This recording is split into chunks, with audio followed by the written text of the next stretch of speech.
बेटी दामाद को कड़ी खिचड़ी कौन खिलाता है। माताजी की लाडली बेटी जमाई आ रहे हैं, जैसे कोई शादी के बाद पग फेरे के लिए आ रहे हैं। इस बार तो अपनी बेटी की शादी की शॉपिंग के लिए आ रहे हैं। 10 दिन में मेरी हालत क्या होगी इसका अंदाज़ा भी है आपको। 10 दिन में रोज़ खाने पीने नाश्ते के मेनू बन रहे हैं। फरवरी का महीना, श्री की परीक्षा, उसको पढ़ाना भी है, कैसे करूँगी। प्रीता अपनी माँ से फ़ोन पर बोल रही थी। माँ फ़ोन पर बोली, शांत हो जा, खाना बनाने वाले को रख लो, तेरा काम आसान हो जाएगा। माता जी का कहना है जीजा जी को घर और हाथ का बना खाना ही चाहिए, वो नौकर के हाथ का नहीं खाएंगे। फिर जीजा जी कितने साल बाद आ रहे हैं।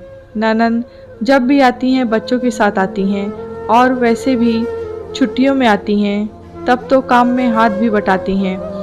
फिर बच्चों को लेकर घूमने भी चले जाते हैं। जीजा जी 1 या 2 दिन के लिए ही आते हैं। इस बार एक तो परीक्षा के टाइम पर, ऊपर से उनको शॉपिंग कराना, और फिर 3 टाइम का खाना भी बनेगा। कल ही माता जी ने कहा था पुचके, राज कचौड़ी, दही बड़े, छोले भटूरे और न जाने क्या क्या सब का सामान मंगा के रख लो, वरना तेरे भाग दौड़ हो जाएगी। माता जी, जीजा जी, दीदी दिन भर तो शॉपिंग में रहेंगे, तो उनका खाना बाहर ही होगा। सुबह का नाश्ता तो मैं बना दूंगी। रात का डिनर के लिए गीता बाई, जो मिश्रानी हैं, लोगों के घर खाना बनाती हैं, उसे बुला लेंगे। मुझे भी बच्चों को पढ़ाने का टाइम मिल जाएगा। तुम्हें पता नहीं क्या हुआ है, चिढ़कर बातें कर रही हो। आज तक दी लोग के फुलके सब्जी के लिए नौकर बुलाता भी है क्या। पति आकाश ने फरमान जारी कर दिया। बात फुलके सब्जी की होती तो कोई बात न होती। माता जी का 3 टाइम का भारी भरकम मेनू है, कुछ बोलो तो सुनती ही नहीं। 2 दिन बाद दीदी जीजा जी आ गए। दीदी भाभी के गले लगी। जीजा जी को नमस्ते कर प्रीता रसोई में गई। सब तैयारी की हुई थी। नाश्ता टेबल पे लगा दिया। कचौरी, सब्जी, रसमलाई, ढोकले। नाश्ता देखते ही माताजी प्रीता पर आंखें तरेरी। कहा था ना, पोहे और सैंडविच भी बनाने हैं। जीजा जी सिर्फ सब्जी कचौरी ही लिए। दीदी बोली, भाभी आज के बाद लिमिटेड और घर का ही खाना ही बनाना। डॉक्टर ने हमें परहेज का खाना ही बताया है। माताजी बोल पड़ी, अरे 2-4 दिन ससुराल में हो, हम तो दावत ही खिलाएंगे। जीजा जी बोले, सासू जी क्या मुझे बीमार करोगे क्या।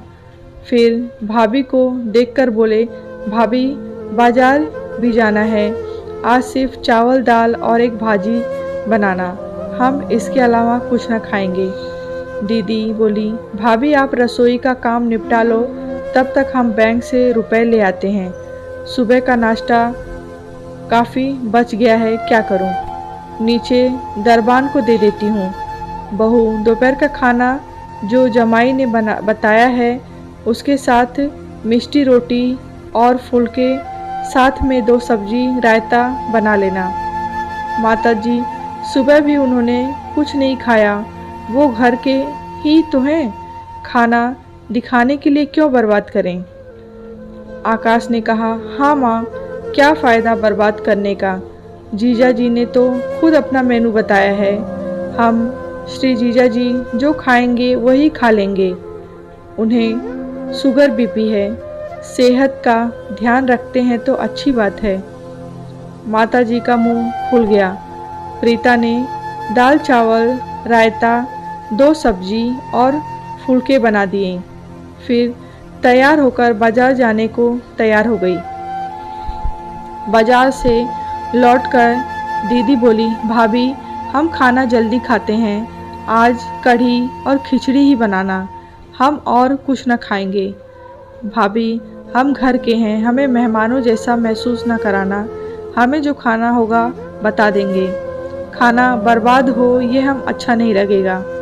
लंच भी आपने कितना बर्बाद किया है।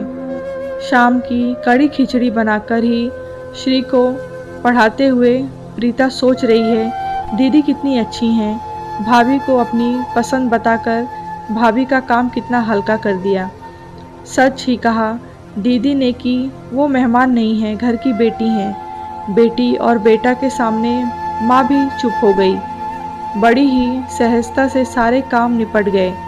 प्रीता ने भांजी को देने का सामान भी दीदी की पसंद से खरीद लिया। शादी की शॉपिंग कर दोनों विदा हुए।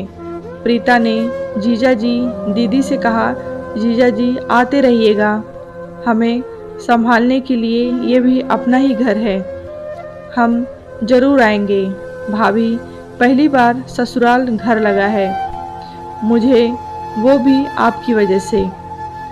माताजी चुपचाप सुन रही थी, मन में सोच रही थी बहू ने किया भी क्या है।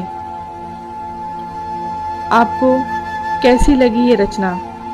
फॉलो कर मेरी अन्य रचना भी पढ़ें, लाइक करें और शेयर करें।